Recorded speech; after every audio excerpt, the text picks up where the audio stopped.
Good afternoon. It's Wednesday, the 28th of February 2018, just after 1 o'clock. Welcome to UK Column News. I'm your host, Brian Gerrish. With me in the studio, of course, Mike Robinson. We're delighted to be joined today by Alex Thomson. Alex bringing us Eastern approaches from the Netherlands. It's a wonder we're here, Mike, because the beast from the east is howling around the UK Column studio doors. There's at least a quarter of a centimetre of snow. That's the way the BBC would put it. And Britain is practically in shutdown, 1,000 schools shut. I remember back to the winter of 1963, the country got on and dug itself out, but apparently in 2018, Mike, we're going to collapse. I regret to say, Brian, I can't remember back to the winter of 1963. I'll let you off with that one then. Okay. Nevertheless, nevertheless, the beast from the east is here. And of course, remember that these winds have come straight out of Siberia and Russia. Putin is behind it, no doubt about it. No doubt about it. I wonder, is Putin behind the recent earthquakes? Because we had an earthquake a week or so ago in South Wales. And last night, apparently, an earthquake in Cumbria. And this is what the Daily Mirror tweeted out this morning. After an earthquake hit the UK for the second time in less than 2 weeks this morning, make sure you know what to do. Hashtag stay safe. Now, for anybody that's not living in the UK, of course, this is a highly faulted geology in the UK, but we don't exactly have anything on the scale of the San Andreas fault. We're not going to get, level 6, 7 earthquakes. This was a 3 last night. Let's have a look at the little video that the Daily Mirror pushed out. Here it is. Here's what you should do if an earthquake strikes. We've got an image there of a broken road. If you're inside a building, stay where you are until the shaking stops. Do not run outside and do not stand in doorways. We've got images of crumpled buses and what to do if we're inside buildings. This is the most spectacular piece of fake news, Brian, I've ever come across. I do not understand how they can justify spending the money and the production of this little video clip. That clearly didn't cost very much, but that's neither here nor there. These are not the types of images nor the type of scenario that we are likely to expect in the UK.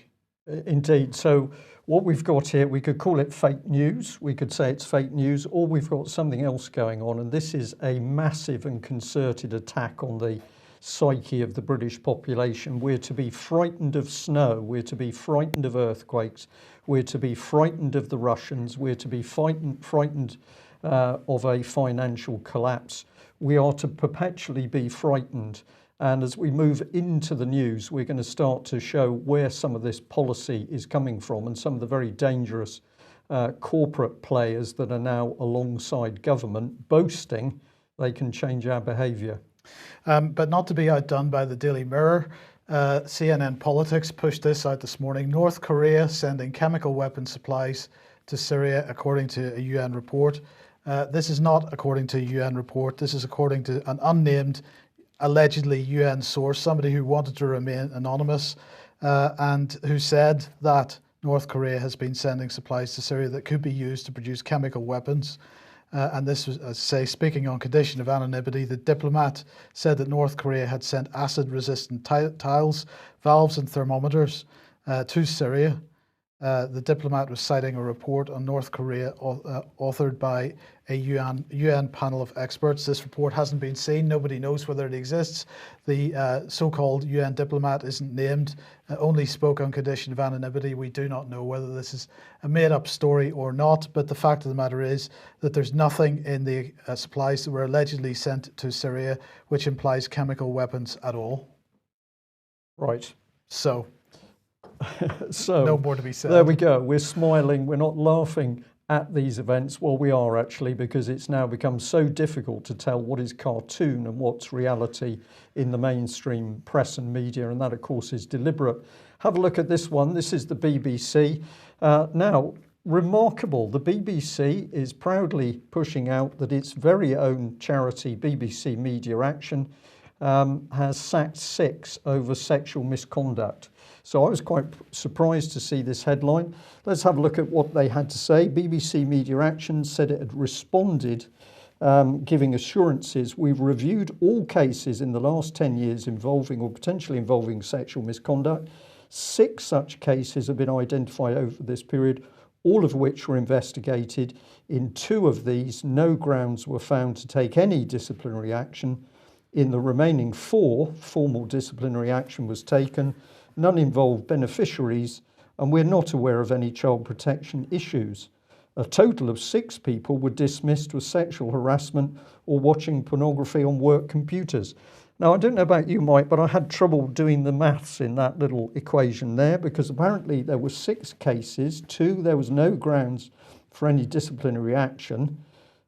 So 2 from 6 roughly equals 4. Yes. In the remaining 4, formal disciplinary action was taken, but a total of 6 people were dismissed for sexual harassment and for watching pornography. Well, they must have been watching porn in groups, is the only answer I can think of. It's very strange, isn't it? Now, we did call BBC Media Action to clarify this morning. As usual, they didn't bother to call back. They're very, very secretive, this organisation. And remember, they train journalists overseas. So the BBC has got embedded BBC change agents in countries such as Syria and, of course, Iran.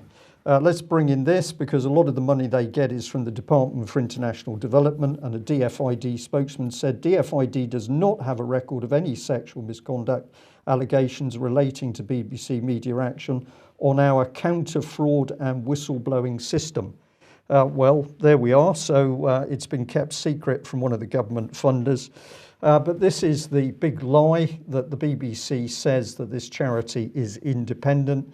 Well, just let's look at a couple of things here. This is material which clearly shows from their own accounts that BBC provides office space. We've got this, that the BBC shares their pension pot with them, so that's pretty clear. They're not independent. And if we have a look at people, they're independent apart from the actual BBC people who are sitting as part of their trustee board. So the BBC news lie is that their charity is independent, but of course it absolutely isn't. Right, let's come on to Brexit then. Well, the European Commission has proposed a common regulatory area in Ireland, because of course the big argument continues to be this issue of the Northern Irish border. They've unveiled this draft document today, this draft legal agreement, and Michel Barnier is the guy who's unveiled it. It's worth reading, because there's no huge surprises in it. Basically, what they're saying in the right-hand section of that graphic there is that they recognise that the special circumstances of Northern Ireland as a result of the Good Friday Agreement, and therefore they are proposing this common regulatory area as a fallback position in the event that no deal can be done over whether Britain stays within the customs union or not. Now, of course, it's the Northern Irish border that is the problem, and as you would expect, the Unionists in Northern Ireland and Brexiteers on the mainland are complaining bitterly, because the implications of what Barnier has proposed here is that the hard border between the UK, or between Britain and the EU, would move into the Irish Sea. That would mean that the constitutional arrangements around Northern Ireland would have to change, and that's not acceptable to the DUP. And of course, it's the DUP which is keeping Theresa May in government at the moment. So Theresa May in a bit of a difficult pickle here, it seems.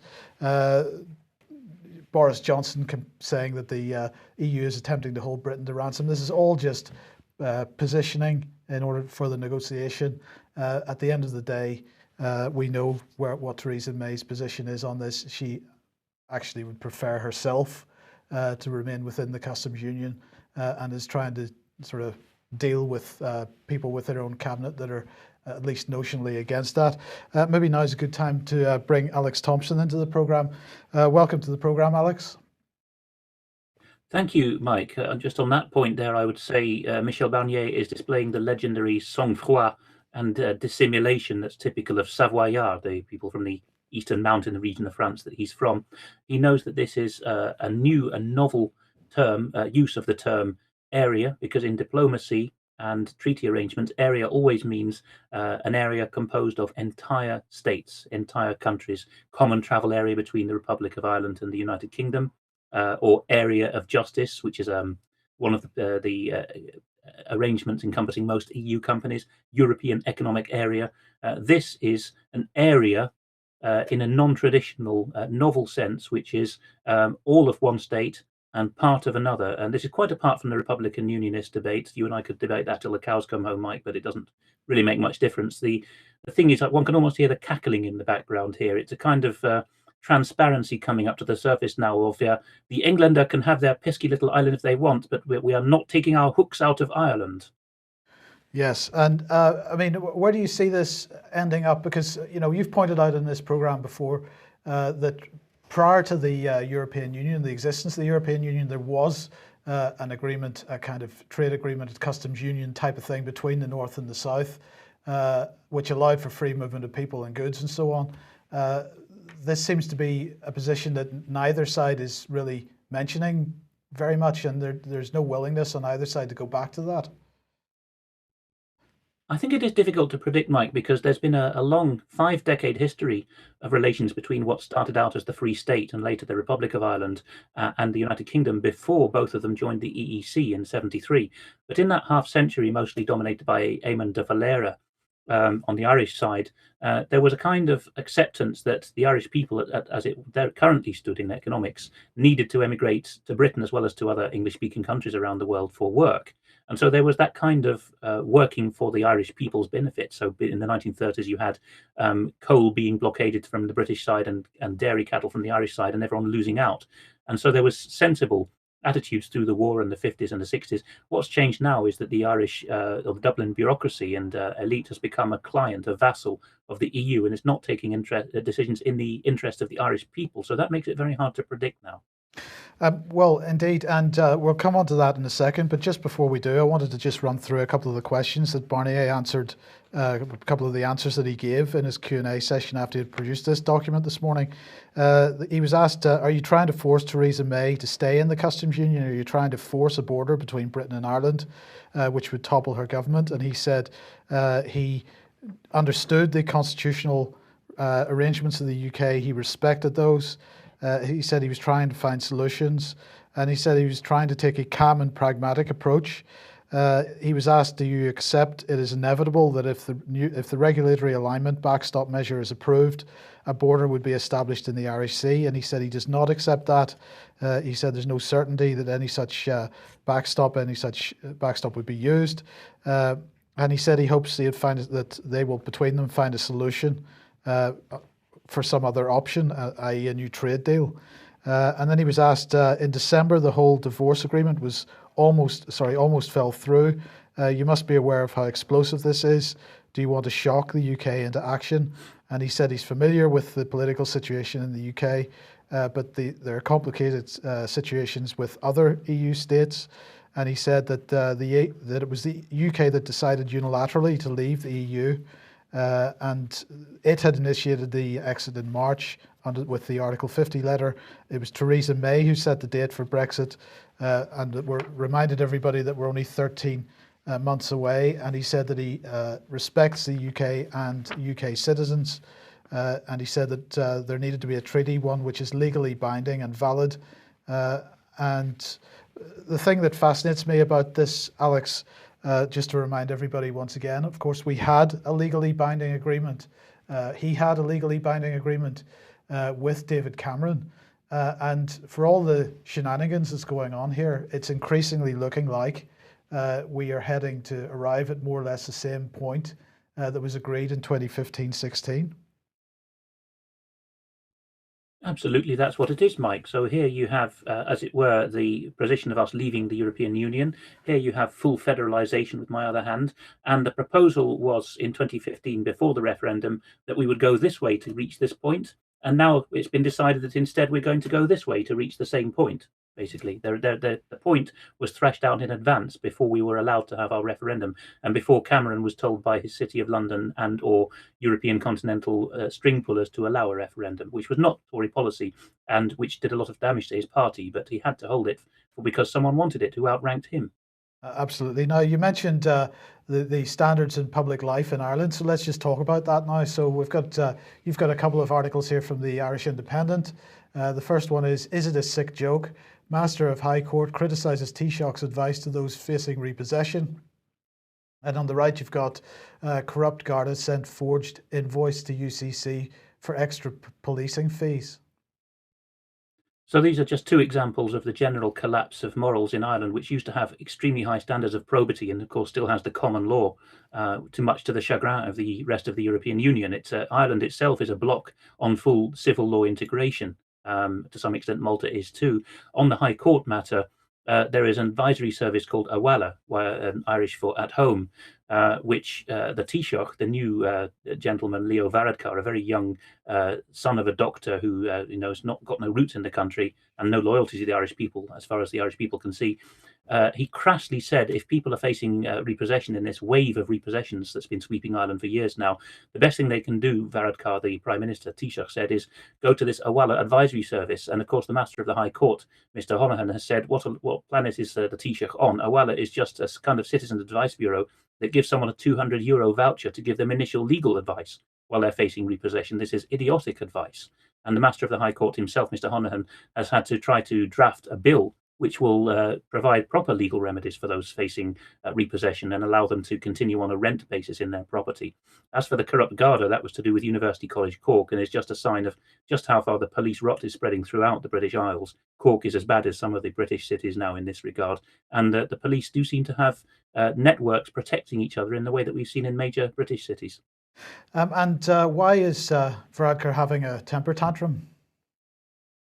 Because he has spent €5 million on an advisory and an advertising, basically a spin agenda, to sell to the Irish people a vision for 2040 in which he's gone on camera and said, we need a fifth extra people. We need 20% extra. He didn't put it in percentage terms. He said 1 million people, but at the most generous estimate of the all-island population, or even just the 26 counties of the Republic. He says the 1 million people he says that the country needs in the next 20 or so years is going to be something like a fifth increase. And if people freeze the screen, they can see the feedback there, which has been highly unflattering. So there's the Speaker of the Dáil had to reprimand the Taoiseach and tell him to contain himself, to restrain himself was the word used, as you can see on the tweet on the right. And people at the bottom on the right of the tweet there are saying, how old is this? What age is this Taoiseach? Why doesn't he grow up? Extremely childish performance in which the only thing he could do when criticised on the floor of the Dáil, the Irish Parliament, about this was to say, look, the opposition pay for stuff as well and don't always make the funding of the adverts clear. This is the national future and the future of the very Irish people, regardless of the state, at stake. And as you can see, the Irish government has no more concern for the Irish people in this matter than the European Union does. They're just pawns. Okay, thanks for that, Alex. Now, yesterday we were talking about this issue of civil society and the role of civil society in our governance. And yesterday, Penny Mordaunt, the Secretary of State for International Development, was speaking at Bond. Now, Bond is they describe themselves as the leading network of over 400 international development organisations. So she was, the DFID is working with Bond, and she was speaking at their conference yesterday. They are talking about providing financing to Bond and all the various international charities that constitute Bond. As part of UK Aid Connect, DFID is providing grants until 2021 to a diverse range of organisations to address the key development challenges in selected priority areas such as disability, child labour, modern slavery, and working towards global security and stability. They announced £4 million to Bond, plus a whole load more money to the other NGOs. Now, what are they talking about? Sustainable Development, Agenda 21, Agenda 2030. She said, we know that in current trajectories, achieving the global goals, which we talk about and show our commitment to in the pin badges we wear, is simply out of reach. The facts speak for themselves, and the many we're letting down. If we want these facts to change, we have to change what we do. The challenge of the global goals is to leave nobody behind, and civil society organisations have an essential role in enabling us to find and support the marginalised. It's only through charities that we'll be able to hear the voice of the people we are there to serve. And I want to strengthen the role that civil society organisations can play. We need the humility to recognise what others can bring will multiply our efforts, and we need to let others help. It will require us to change where we work and who we work with. It will require more sharing of data and greater cooperation. And it's that last statement that really defines the situation, Brian, isn't it? Because we're talking about nothing about actual charity. We're talking about creating data sharing, greater cooperation, breaking down silos, leadership, global leadership. This is the hidden world government installing itself by changing society in their image. We're not to be given a vote on it. We're not to be told what it is in black and white terms. This is all just cruising through with 95% of the population totally unaware of what's being created here. Well, in an effort to make people aware of what's being created here, Martin Edwards has produced an article for the UK Column website, The Regionalisation Process, Rebuilding the Institutions and Systems of World Government, Building the Institutions and Systems of World Government. He says, in the process of regionalisation, which is leading us all towards global government, we've been witnessing the incremental transfer of nation-state sovereign powers to supranational bodies. There's a whole article of information and evidence presented. I strongly recommend people to go and read that. But he ends by saying, it has now become evident that the processes of globalisation and regionalisation have provided fertile ground for the former presidents and prime ministers, that former presidents and prime ministers have been able to capitalise on through their involvement with NGOs and civil society organisations. Just as there was no public mandate for British sovereignty to be pooled with other nations of the European Union, there was no popular mandate for a membership of the broader African, Caribbean and Pacific group of states, nor the Union for the Mediterranean. These pan-regional structures are additional building blocks propelling us all towards a system of global government, the final form of which is yet to be revealed to the general public. So I strongly recommend people read that article. But Alex, what's your take on this, on what we were talking about yesterday with regard to civil society organisations and the comments that Penny Mordaunt has made at Bond? I think that the first undoing of this, ironically enough, is actually going to be the European Union's own data regulations, because GDPR, the General Directive on, I forget the rest of the acronym, but it's to do with personal data, is coming into force in May. And all over the continent, there's great hoo-ha. There ought to be in Britain, because we're still EU members, about how many public bodies and companies are going to be fined for huge breaches unless they radically amend their data holding models. And Penny Mordaunt there, has obviously been pushed by the third sector, not speaking for herself, is talking about providing more of our data to more companies and countries more freely without our informed consent. This is actually, if there's anything that's going to put a brake on it, well, it should be British common law. But the only thing that's likely to in the current climate is that there is some degree of popular involvement in EU legislation now and through the European Parliament. And that's one of the few areas where the public is so agitated that MEPs do actually legislate more toughly than the Commission, is in this area of data protection, because the European continentals have got more sense than we have in protecting their personal data.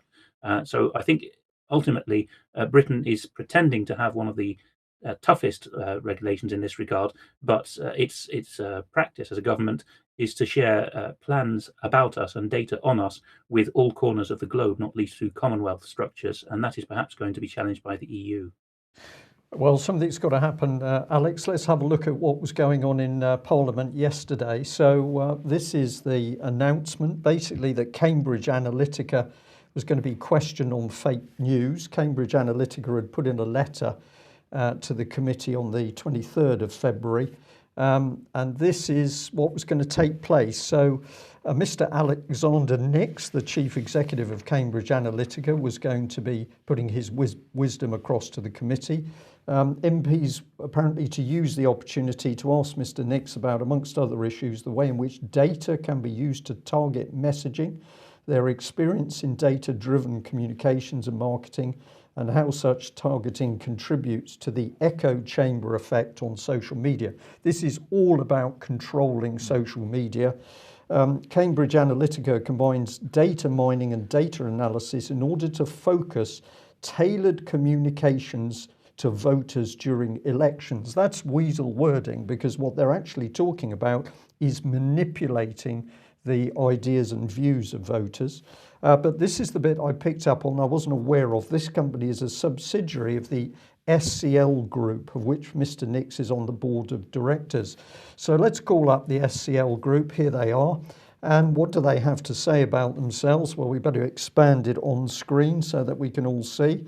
It says the SCL Group provides data analytics and strategy to governments and military organisations worldwide. For over 25 years, we have conducted, quote, behavioural change programmes in over 60 countries and have been formally recognised for our work in defence and social change. Is this the militarisation of behavioural change, in a sense?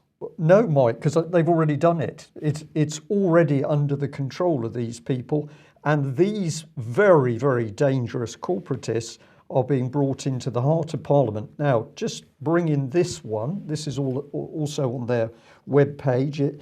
It's very big on a partnership. SCL is proud to support Walking with the Wounded, a charity dedicated to helping wounded and sick veterans and former military personnel into civilian careers. Now, I'm happy to say live on air that one of the things that terrifies the government is that their dirty deeds, particularly treason, would be discovered by ex-military people. The government terrified of military veterans, and we've been watching Cambridge Analytica bury itself into the social media realm of the veterans. Now we're seeing this immensely powerful American company brought into Westminster. What they are doing is advising the government on how to manipulate public opinion. And that public opinion isn't going to be helping to expose the corruption, criminality and child abuse in Westminster. Of course, this is to get the wider public calmed down so they're not asking the right questions. And bringing this one for the SCL Group as well. This is just excellent. I'm sorry, the text is a bit small. It says, our vision is to be the premier provider of data analytics and strategy for behaviour change. And our mission is to create behaviour change through research, data analytics and strategy for both domestic and international government clients. And the UK government is a client. So let's bring it back to Alexander Nix, who is the man who is now briefing effectively the British Parliament on his policy. Educated at Eton, Manchester University, began his career as a financial analyst with Barings Securities, Robert Fraser Partners LLP. And what's he boasting about? Over the past 9 years, Alexander has worked for more than 40 political campaigns, US, Caribbean, South America, Europe, Africa and Asia.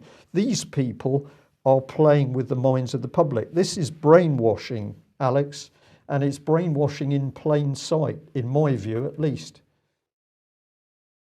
I'll tell you in 30 seconds how the brainwashing works, Brian, because it's not something that they can be hauled up on easily. Sorry for those listening in audio only, but I earlier in the broadcast did an illustration using my hands vertically. I'm now going to do so horizontally. Here is the level of a party that needs to get elected. We'll put that in the middle. The traditional way of getting elected against your rivals was to push your own vote up and keep the margin the same. That can't be done now because above a certain point, there's so many jaded people, such as UK column viewers and sympathisers. So what Cambridge Analytica does is tell parties how to get the opposition voters to stay away, so that with 25% of the vote or so, you can still get a so-called landslide election because most people stayed at home. Even though the actual vote bringing the party in is then a fraction of the total vote, i.e. we've got governments being formed on whatever it was, 23% of the vote. So these governments should never exist because they haven't got a mandate from the people. And you're saying that Cambridge Analytica are being used to help skew that situation even further. They are, yes. And the worrying thing, David Ellis can go into more detail, is that, as you've pointed out, this comes out of military and US military ideas. It's about whole real-time, rich data files again, that issue of data protection that the EU is finally waking up to at a citizen level. The US doesn't have those restrictions. except it should be observing common law and natural law. But these military bodies in the US have spent decades working out how to track people's opinions in real time, which goes back to the Nazis, the Forschungsamt, the German Signals Intelligence Agency, which was very successful, and we have no records of it apart from what was exfiltrated to America. That's where the idea began, of taking the pulse of the population and splitting it up into interest groups and tracking them to see what will fly and what will not, and how to dissuade people from carrying on with their opinions. That is the basis on which Cambridge Analytica touts itself, that it has real-time intelligence on all of us. Well, let's see whether this sheds a little bit of further light on it, because this is Global Future, a think tank. It's all about openness equals opportunity, apparently. Global Future is a fresh voice in the debate about our country's direction. We make the case for immigration, freedom of movement, and building an open and vibrant Britain that looks out to the world and succeeds in it. Let's just have a brief look at who's on their advisory board. So we've got the CEO of Sainsbury's PLC and so on. These people, we've got a dancer and other artists and so on. But anyway, they've produced this report today, which is in quite a number of the mainstream press, saying that British politics isn't really about left and right anymore. It's about open and closed.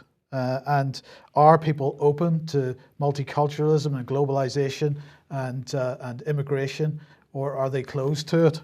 And they're saying that traditionally voters have never been more prepared to vote across cross-party lines. The analysis was carried out by David Cameron's former Director of Strategy, Andrew Cooper, using a polling company called Populous, and they did that on behalf of this organisation, Global Future.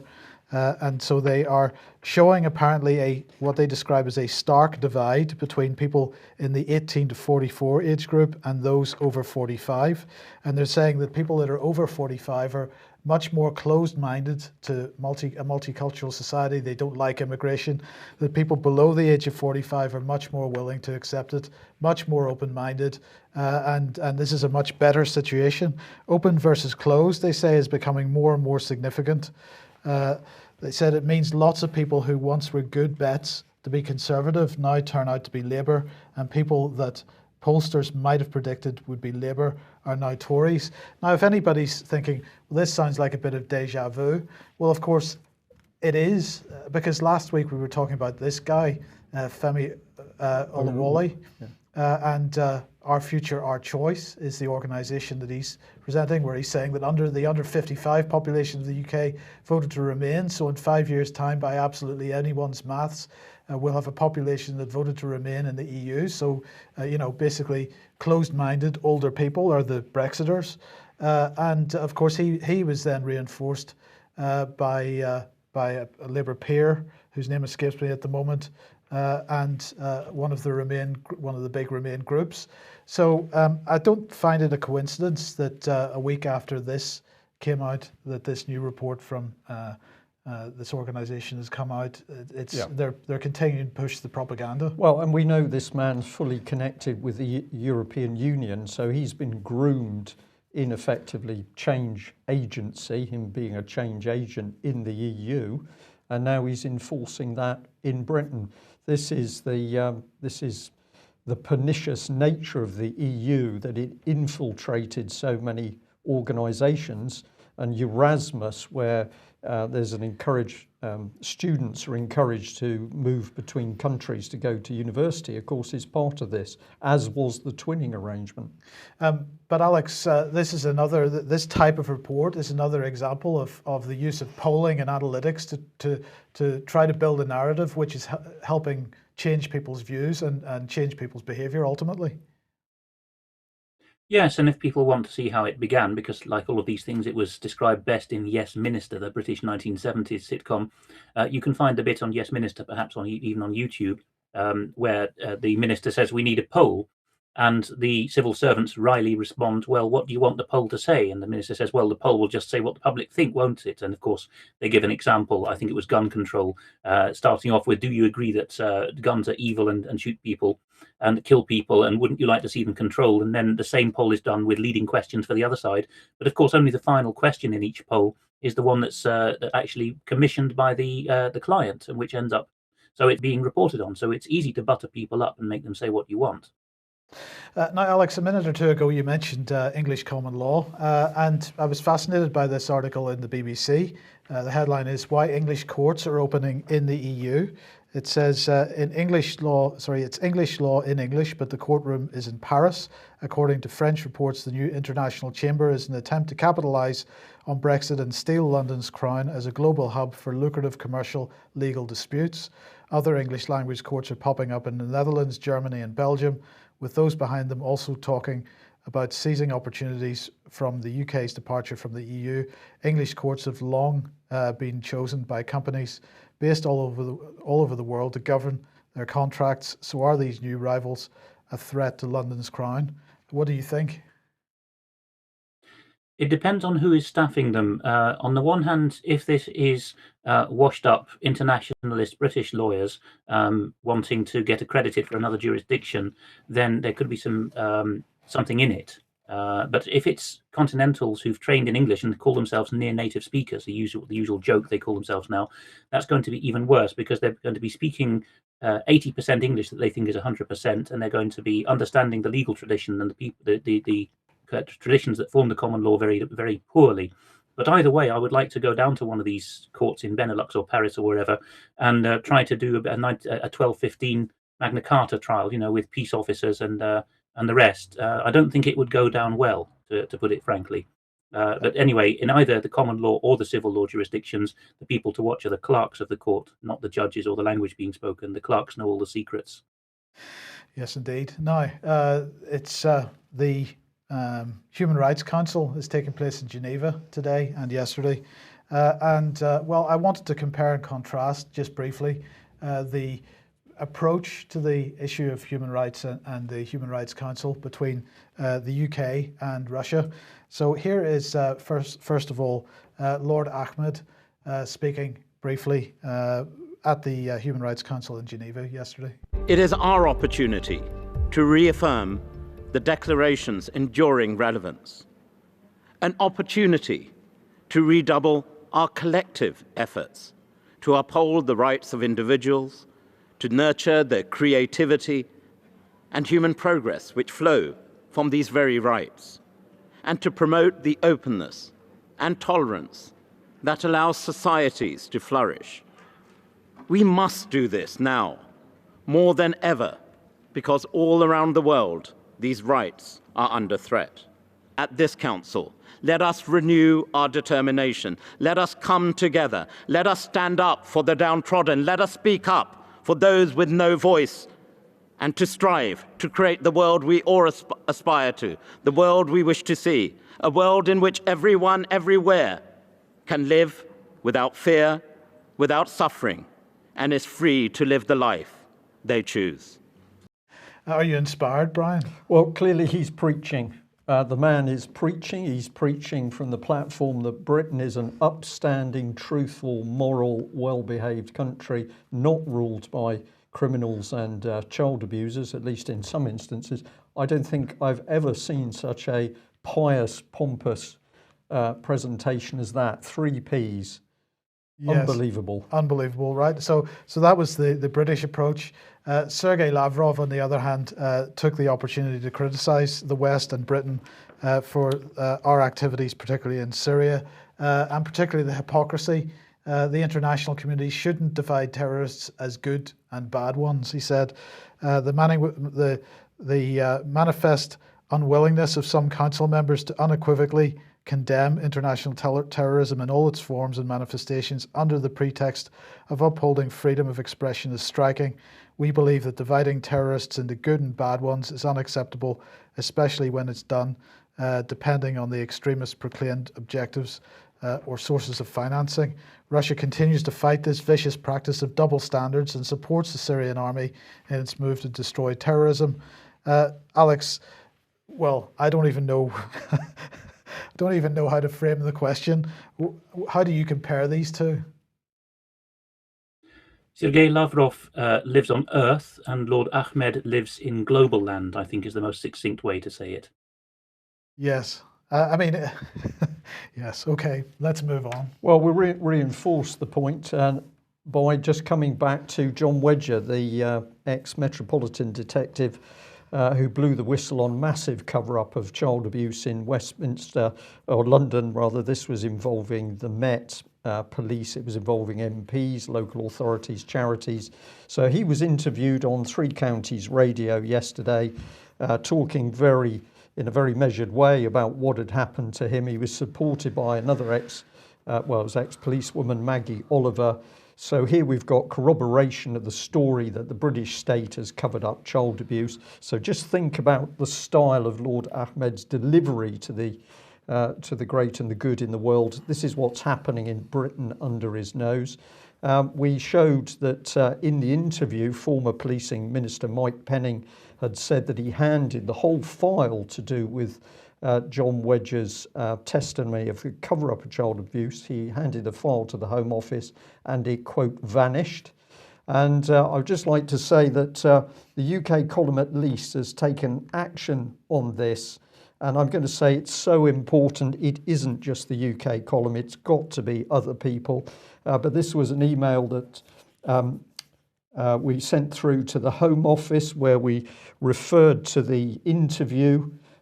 We said, please can the Home Office provide a statement as to why this child abuse and cover-up report vanished? Can you also say what action was being taken to investigate the loss and the information provided by the Met child abuse whistleblower, former detective?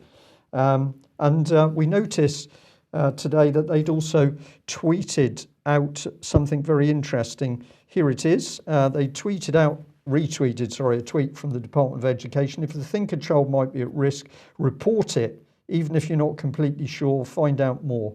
If you think it, report it. Now that's pretty interesting from an organisation that is losing reports submitted to them.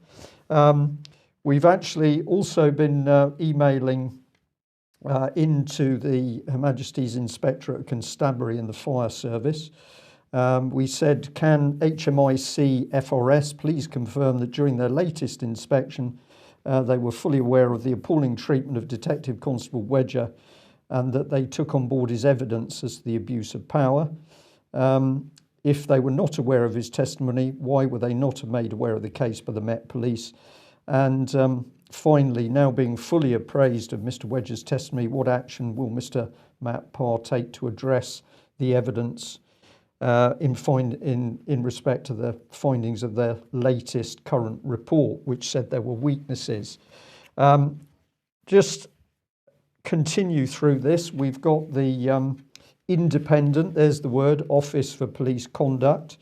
And the key point here is that during the IOPC investigation of John Wedger's testimony, the widespread cover-up of the abuse of children by Met Police, local authorities, etc., some 5 IOPC officers stood down from the investigation, including the individual last responsible for handling John Wedger's case. So what we're saying here is that we know that basically a number of people stood down from the investigation into what John Wedger was saying, and then they produce a report which says no evidence to support what this man is saying. So we've taken the trouble to email them as well. So this is media questions from Michael Lockwood, the Director General. We said that on a BBC Three Counties radio, it had been reported basically that, IOPC stated that there was no evidence to back up the testimony of ex-Met Police Detective John Wedger. Can they confirm they made the statement? Secondly, can they confirm that a significant number of the staff involved with handling the Wedger case left their posts before the investigation was completed? And thirdly, in the same BBC Three Counties interview, former Policing Minister Mike Penning said he'd handed a file on John Wedger to senior civil servants in the Home Office and it, quote, vanished, unquote. That being the case, can Mr. Lockwood confirm he was made aware of the content of Mr. Penning's file by the Home Office at the time of IOPC's investigation into the child abuse cover-up allegations? So we've asked the questions right into the heart of the organisation. That is the UK column. We say now live on air how many of our viewers and listeners have also taken this action because it's not enough for the UK column to be doing it. We're showing and providing the evidence. It's up to our viewers and listeners. So let's bring it in. Here's the Home Office Twitter page in purple, the colour of kings. And there was that tweet. So send your child abuse to them so they can get rid of it. This is the little video, which I think should play through. There's no sound to go with it. But this is what they were saying. 4 types of abuse: physical, emotional, sexual, and the other one to come up should do, neglect. Here we are. Notice this is all directed at children, but in fact it's for adults, Mike. So there's the cartoon. Tackle child abuse by sending your evidence to us so that we can vanish it. Report it so we can vanish it. And I'll just end on this one, that is the Home Office website, and you can see that we've gone into that and posted our reports about John Wedger so that it's there on the Home Office on the Home Office Twitter page. We need people to take action on this sort of material. We are right out of time, Brian. Okay. But I just wanted to end on this one because Alex, this is a fantastic little video. We've obviously seen it independently of each other, but this little video, a sing-along about the white helmets, it is just perfect. It is, Mike, and I'll in less than a minute I'll be able to read it to people. Banjo Marla writes, "I have a white helmet on my head. I'll wait for the cameras to roll. Then I sprint with my stretcher through the dead and pull a miracle. My daddy's a top British spy, and our best friends are the press. They show us how to shine and glorify. They got us an Oscar, no less. But we're fiercely independent, a fact that no one can deny, except that the Americans pay our rent, and the rest, well, the British they buy. We live next door to ISIS, or sometimes the al-Nusra brood. They're not always the nicest, but they always have the very best food. Apply my makeup, my dust and blood. Set the scene, ready action, take one.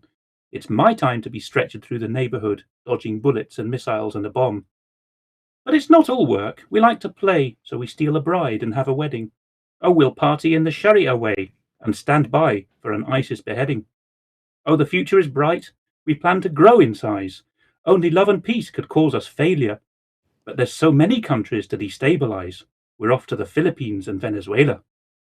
So thanks, all you viewers in TV land, for your belief and your simple trust.